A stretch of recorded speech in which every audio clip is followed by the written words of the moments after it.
everybody. Welcome to Hammered Out on the Market Scale Network. I'm your host, Mike Bush, and I am super excited by our next guest. He is the nicest dude in freight. He's the most genuine guy in freight. And if you've imported or exported anything through LA Long Beach, there's a 100% chance this guy has tagged you on LinkedIn. He's Javier Vera. Javier, welcome to the show, brother man. Mike, I'm so happy to be here. I'm just going to start off with a Monday with a nice little G note. I love it, man. So let's get right into it, brother. What do you do for a living? How is it that every time I turn on Freight Waves, you're there, and that literally every person in LA Long Beach knows who you are? I'm in sales. I sell container handlers. I sell heavy machinery. So I've been in the industry for over 20 years. And Mike, I got to tell you, it was extremely difficult to break into the, I call it the cool kids, the hashtag cool kids. Because when I first got into the industry, they're cliques. And it was so hard for me to break into one of the cliques. And I remember going to these events or the organizations like the Harbor Trucking Association, the Los Angeles Transportation Club. And you're sitting there and nobody's really coming up to you and say, hey, who are you? You know, opening up. It was very difficult to break in. I get that, man. And then, so I checked out your LinkedIn, of course, and I've known you for a while. But so you're a board member for LA Transportation Club. You're a member of Harbor Trucking Association. You're a member of the Winchester, is it Chamber of Commerce? And I'm assuming, oh, go ahead. The Wilmington Chamber of Commerce? Yep, Wellington Chamber of Commerce. Sorry, a buddy of mine was in Westchester, Virginia for a marriage last weekend, and I'm like, wrong city. And then also, I know you attend a hell of a lot of other stuff, man, like Propeller Club, Future Ports. Every time I turn around, I do too many networking events, and you're at far more than I am, man. How did walk me through the process? Why be everything to everyone?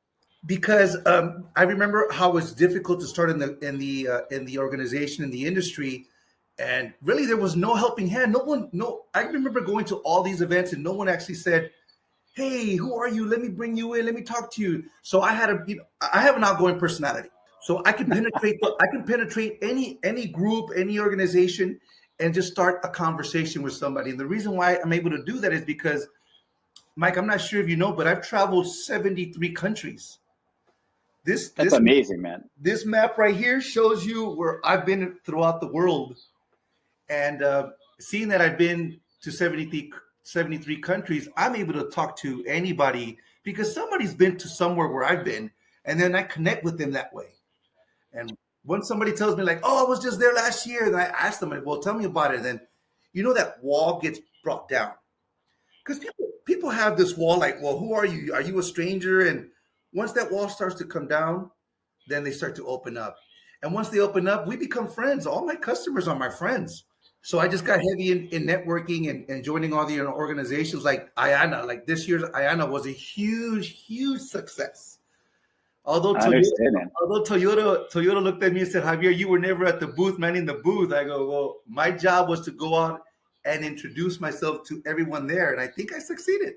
Understood. So you mentioned Toyota. Let's get into this. So you're with Toyota Material Handling Solutions. What specifically is it that you're offering to the community of drayage people or supply chain folks? So Toyota just this year got into the container handler business. So they're making top loaders, reach stackers, heavy duty forklifts. These machines are basically brought onto the industry to help support the drayage community, the transportation, the ports. So as you know, California is going to go electric. That might be pushed back a little bit because of the new administration coming in. So that's going to support Toyota's diesel. Toyota currently has these diesel machines. They're not going to go electric yet, but this gives us an opportunity to bring in some of our machines into the ports. My machines actually support the heavy containers that are coming in from all over the world, along with other manufacturers as well. But we're crucial to the industry. These machines help move the containers from on and off chassis. Right. So I think for folks who don't necessarily understand the ins and outs of the ports, right? You've got a giant vessel that arrives. Maybe it's got 15,000 or 20,000 containers on it. You use a crane to get those containers off the vessel, and you build basically a big old game of Jenga. Yes. At some point, a trucker is going to arrive and say, hey, I need chassis 1, 2, 3, 4, 5. and you're selling the equipment that actually helps to move those containers around and get the right container onto the truck so it can be delivered where it's going. Is that fair? 100%. And let's say you have a yard, like at Talon, they have a 1 acre. This is an example, a 1 acre Yeah, of yard at course. Talon. So you're only allowed to keep maybe, I don't know, let's just say 50 containers at your yard because you have a 1 acre yard. But if Talon were to purchase a top loader or reach stacker, then that 1 acre yard, now you're able to stack 5 high. So now your 1 acre yard becomes 5 acres. So now you're like maximizing your return on investment on that machine. I love it, man. It's terrific. So Javier, what were you doing before Toyota? How did you end up where you are now? I was a male model. Absolutely, you were, of course. I was a clown. I was a juggler. I was a Cirque du Soleil. I was a dancer. All joking aside, man, I was never supposed to be in this industry. I didn't go to school for this. I went to school to become a firefighter. Oh, really? I fought the Rodney King's LA riots fires back in the 90s. Oh my gosh, man, crazy. And let me tell you, it wasn't easy because there was no support from the community back then, just like what happened not too long ago here with the pandemic. It was kind of like that back in the 90s. And I didn't feel the love. And then the city of Los Angeles had a hiring freeze. So I had to find, revenue. A buddy of mine put me in a little warehouse situation that propelled me into front office. The regional manager was like, hey, I see something in you. I'm going to turn you into this beast. And sure enough, this guy, Chris Gruwell, turned me into the person I am today. And then from there, I had Honorine Meisner. Chuck Matthews is a huge support. I mean, I learned so much. Those are my mentors in life. And that's who I became because of them. Got it, man. So 73 countries and at least 2 amazing hobbies I'm aware of. I know that you're a rock climber. And I know that you organize and ride motorcycles. Organize biker events, et cetera. Talk a little bit about life outside the office for you. That's a great intro to who I am. I'm a mountaineer, mountain climber. Like I get a natural high from jumping on mountains and going up. If it's 14,000 feet or below, I won't even look at it because it's not challenging. People always ask me, why are you doing it? Why are you jumping on these mountains? Like you're risking your life. You have to be in an uncomfortable situation to propel in life. That's the way I look at it. When I jump on these mountains, I don't want to be there. But mentally, I've already given up. So what I do is I say, okay, stop being that way and just attack that mountain. And that's the way I attack life. At the same time, I look for the natural high adventure. I'm a thrill seeker. And by that is I do ride a Harley Davidson 2013 Fat Boy with my group here in the industry. We did our first ever Labor Day motorcycle ride. We had about 35 people. We raised about $3,000 for the local Long Beach Boys and Girls Club. And my partner in crime, Aura, she knows who she is. She's with Blue Cargo. She rides a Triumph. Us two together combined can bring the industry together and network, and we become friends. We have a lot of friends in the industry and the warehousing, logistics, and the drayage company. A lot of those guys ride. I'm surprised you don't ride. Oh man, listen, I have an e-bike. I don't know if that counts. Doesn't go as fast. Do you really have an e-bike? I do. Those are so dangerous. Come on. So back in the day, I used to, when I lived up in Marina Del Rey and I worked in El Segundo. For folks who don't know California, it's a 7-mile ride and it's directly on the beach. So I used to actually take my bike, go to the beach, and I would ride 7 miles down the beach, with a little engine on the back of the bike, little battery on the back. And that was my commuter. That was the way I would get to work. You're so-called raised? No, I'm from Syracuse, but I've been in SoCal for about 10 years. Okay. Yeah. And I know that bike path that you're on. Absolutely. The one on the beach, man, it was great. You'd ride, you see vessels rolling into the port. What a great way to get in. And it was also like, to be honest with you, Javier, so because it would get dark, by 5:30, it would be dark. It'd be like, oh man, I better time shift. I better, get into the office at 6 or 7 in the morning, but I got to go home at 2, guys. I'm sorry, it's going to get dark out, which didn't suck at all. Living on the beach is great. Did you get a chance to surf and all that? I'm a terrible surfer, man. I've tried a couple times, not good at it at all. But no. I've seen the waves here in California. They're not that big, but I've been able to see some of the waves in Spain, Portugal, Hawaii. It just never called my attention. For some reason, being on a mountain, it's just you and your mind, because you have a lot of. I usually go alone because nobody likes to like put their body through that type of stress. But when you're on that mountain, well, I'm not sure if it's like that for you when you're when you're mountain rock climbing, you're zoned in and your mind just starts to narrow down on what's life about. And I went on a spiritual healing years ago. I went to Thailand, Cambodia, and Vietnam in search of inner peace. And I was able to find it. Where is it? That's Egypt right here. Oh, I did Greenland. Really? Okay. Yeah, I did Greenland, and that's us, Iceland.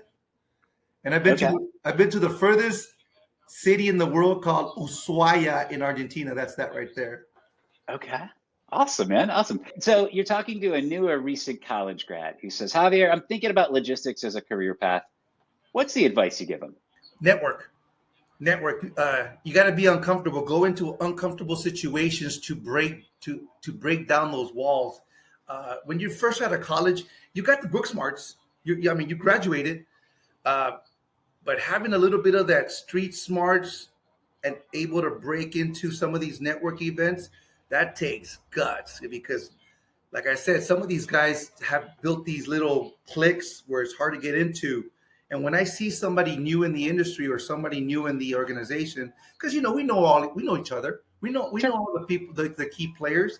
And so when I see somebody new, I normally tell them like, I'll go up to them, I'll break that ice. I go, my name's Javier. Who are you? And like, oh, this is my first time here. Well, let me introduce you. And I put them under my wing. I start like, hey, come along with me. Let's go for this ride. And so we do. I introduce them to everyone that I know, and I tell them, you gotta follow up with these people. Get a lunch going with these guys. Send an email. I'm not always trying to sell you on something. That's the last thing I want to do is sell you something. I'd rather become your friend. That way you and I can hang out together and have a beer. I love it, man. I love it. It's funny. Years ago, an analyst or a leader over at Accenture, the accounting firm, published a book that basically said, hey, the most important people in your organization are the folks who are kind of social hubs, right? The folks who, they don't know everything, but by God, they know where to find the answer. And, in addition to go out and network, I'm going to throw the caveat, find yourself a Javier, man. Find yourself a social networker. Find yourself somebody who knows the industry, who can introduce you left and right and be that kind of social hub for you to build that up for you. You need industry friends, industry colleagues, because now that I'm a seasoned vet, like I can go into any organization right now and it's like a party to me. Finding that one new person and then showing them the ropes is what makes me happy, because I know how difficult it was to get into these organizations and how to talk to all these people. Some of these C-level guys don't want to talk to somebody who's new. They'd rather talk to somebody who's in the industry because we've already built that rapport. But I want to be able to bring the new person up and say, eventually I'm leaving in a couple of years. Your turn to step in and take it where I left off. I love it, man.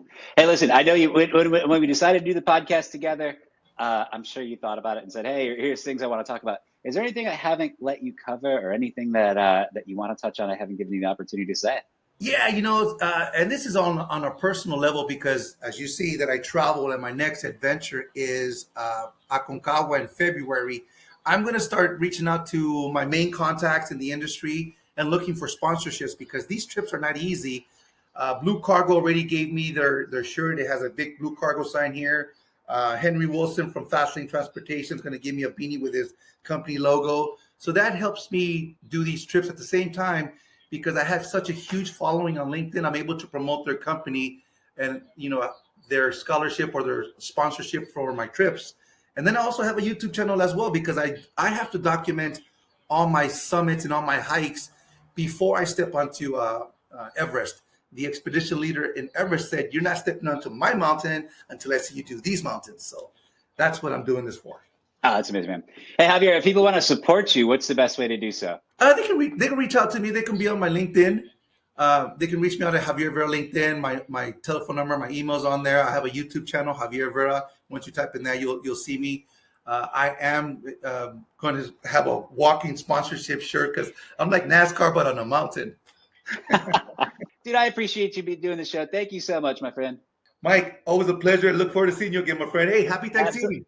Or Hey, same to happy you, brother. holidays. Same. All the above, brother. We'll talk to you soon.